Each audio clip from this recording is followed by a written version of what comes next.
Fala pessoal, vamos aí a mais um exercício de equações diferenciais do livro do ZIL, seção 2.3, exercício número 1.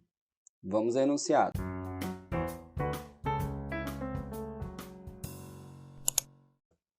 Nos problemas 1 a 24, ache a solução geral da equação diferencial dada.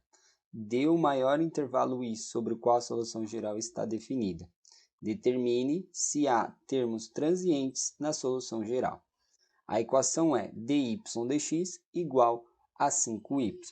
Bom, essa equação diferencial ela pode ser resolvida por variáveis separáveis ou por uma equação diferencial aí do tipo linear. Eu vou resolver pela equação diferencial do tipo linear, que se refere aí à seção 2.3.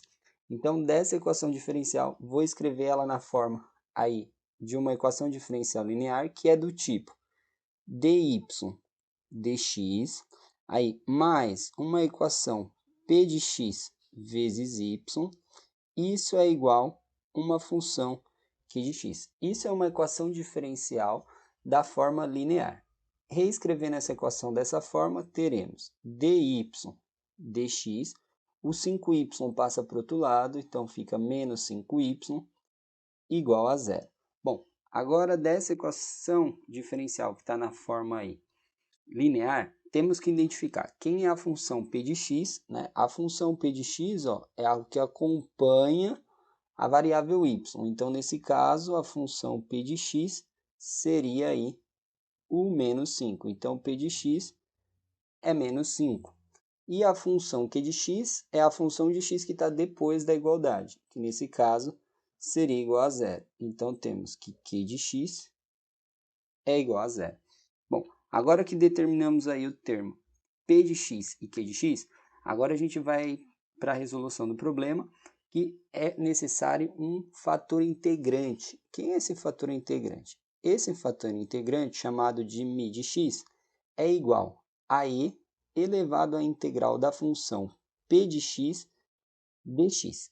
Tá? Então, a gente vai achar um fator integrante e após ter esse fator integrante, a gente tem uma máscara de resposta para a solução da equação diferencial linear, que é y igual a 1 sobre o fator integrante μ de x vezes, abre um colchete, a integral do fator integrante μ de x vezes a função q de x dx mais uma constante. Então, para resolver a equação diferencial linear, precisamos do fator integrante μ de x e identificar aí a função q de x. Função q de x a gente já identificou, então falta achar esse fator integrante, que é dado por e elevado a p de x dx.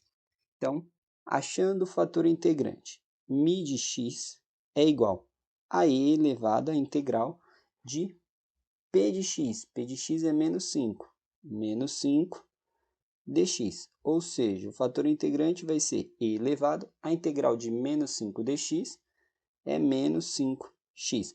Aqui no fator integrante não é necessário colocar a constante, tá? Só coloca aí a função que é resultado aí da integral.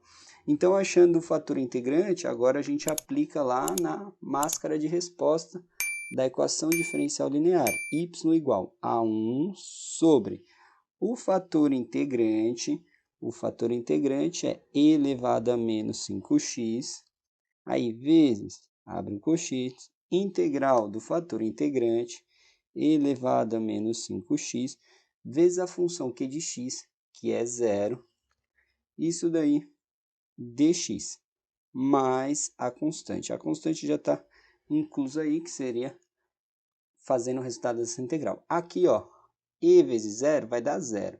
A integral de 0 dx, o correto é dizer que é uma constante, né? Porque a derivada de uma constante dá zero. E aqui vai ficar constante C1 mais constante C. Ou seja, constante C1 mais constante C é uma constante. Então, vamos ter aí que y é igual a constante, que está lá multiplicando. Esse termo aqui do e, que está com expoente negativo, eu vou subir com expoente positivo. Então, vai ficar e elevado a 5x. Esse é o resultado aí dessa equação diferencial. Bom, Mas além do resultado, né, ele pede para determinar um intervalo i sobre o qual a solução geral está definida. Então, essa é a solução geral. Se a gente quer determinar um intervalo i, né, quem que é esse intervalo i? Esse intervalo é o domínio dessa equação diferencial. Ele quer o maior domínio. Nesse caso aqui, a gente tem que ela depende de uma função exponencial. O x está aqui no expoente, ó.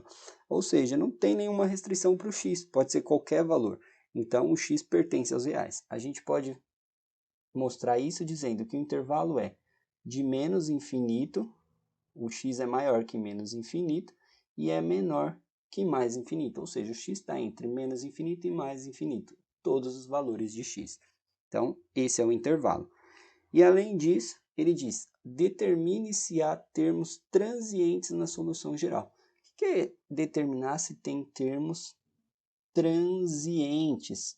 É achar uma função, ou seja, eu quero saber quando x tende ao infinito, ou seja, quando o x fica muito grande, se existe uma função, vou colocar aqui um f de x, que tende a zero. Então, o termo transiente tem que satisfazer essas condições.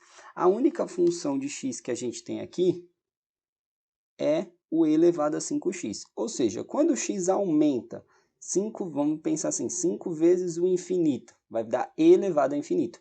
E elevado a infinito tende a zero? Não. O e elevado a infinito vai dar um número muito maior. Então, não existe nenhuma função de x na solução que vai tender a zero quando o x tende a infinito. Então, nesse caso, não temos termos transientes.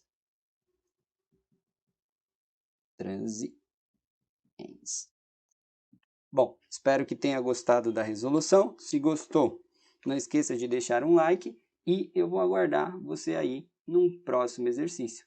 Até mais!